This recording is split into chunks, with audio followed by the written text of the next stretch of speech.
Hi, this is Paul Willingham. Thanks for tuning in. My friends call me the pig, and we'll talk about that in a little while. But right now we're going to talk about a subject that I think you will find fascinating. Not me, necessarily. Although you probably need to know a little bit about my history beforehand. I'm an old fart. I got into the financial services industry in 1972. I have done virtually everything that you can do inside the financial services industry, from securities to taxes to banking to real estate to development to collections to credit. Collections, by the way, was a lot of fun.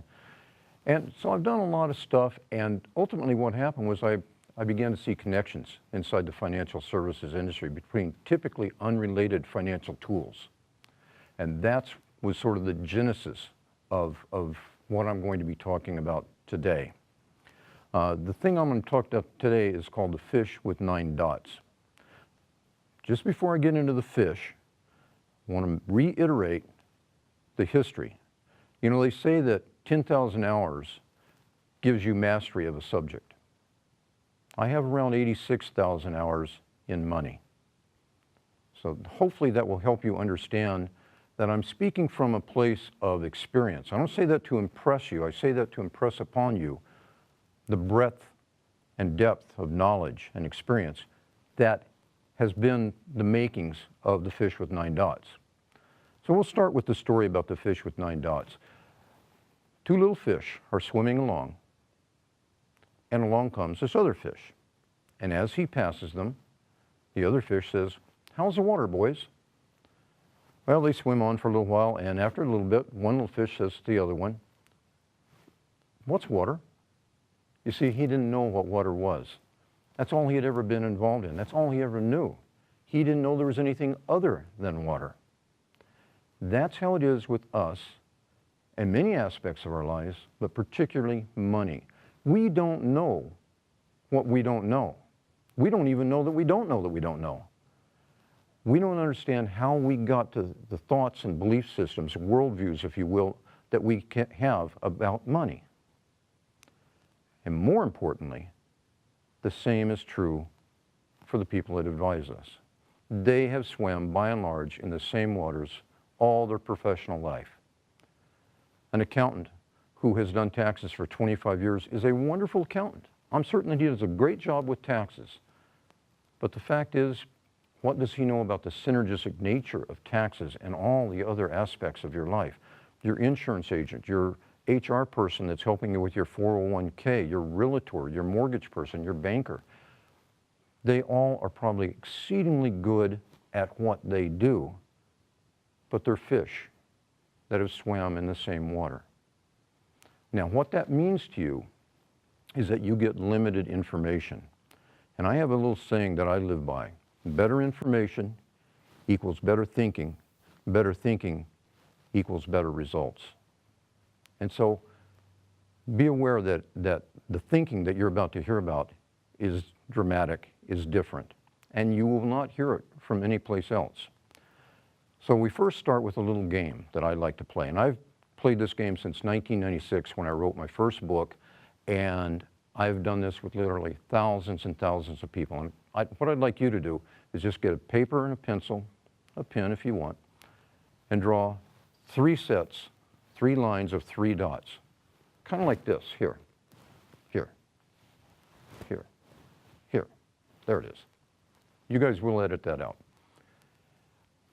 The object of the game is to connect all 9 dots with as few straight connecting lines as possible. That's the only rules.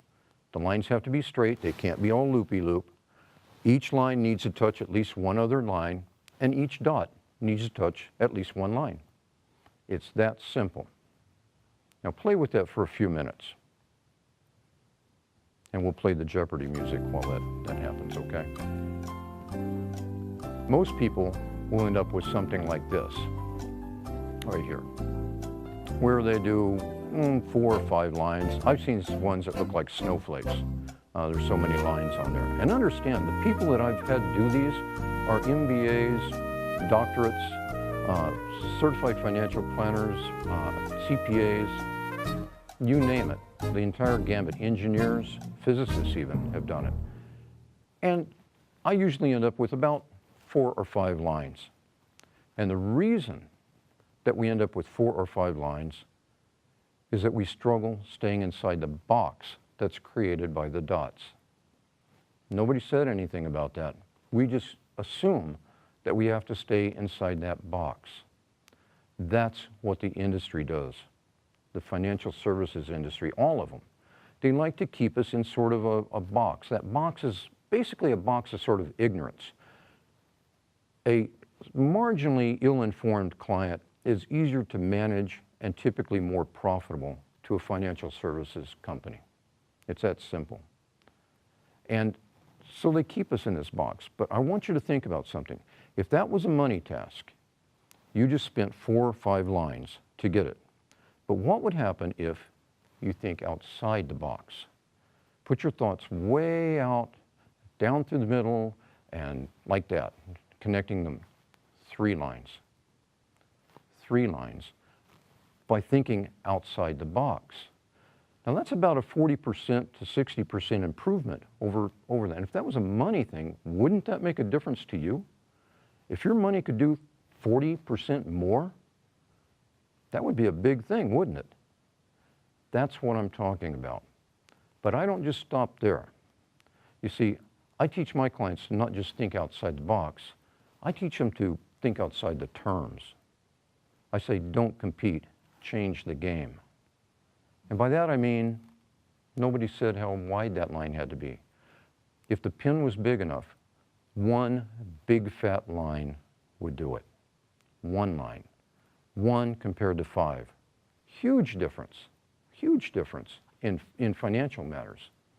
So that's how we do it. But understand, those little dots, each of those dots can be represented by a financial aspect of your life. You've got taxes, income, debt, credit, mortgages, your 401k, any number of things. You have a lot of dots spinning in your life, but they're not connecting. In fact, quite often they're actually working against each other. And so our job is to recognize the connectivity and teach you how to make those connections so that those things will do much, much more for you. You'll go from 4 lines down to 1 perhaps, or certainly down to 3.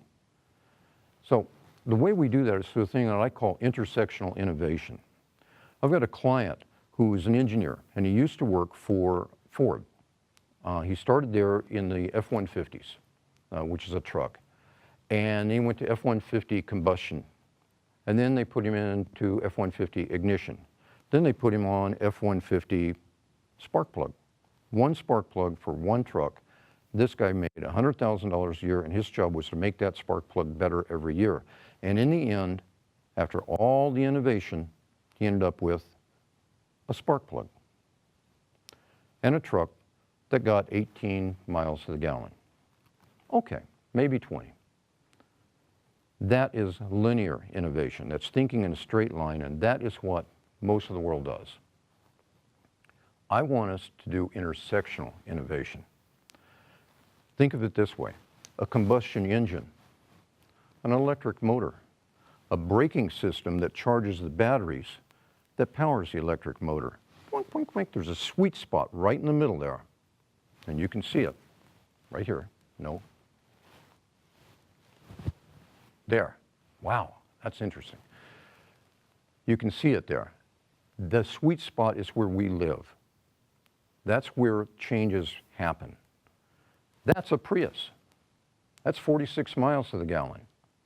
There's a difference between 18 miles a gallon and 46 miles a gallon is intersectional innovation, finding the sweet spot. The fact is, your life is probably full of sweet spots. You just don't know it. That's my job, is to teach you those sweet spots. I'll give you an example of at least one financially synergistic tool.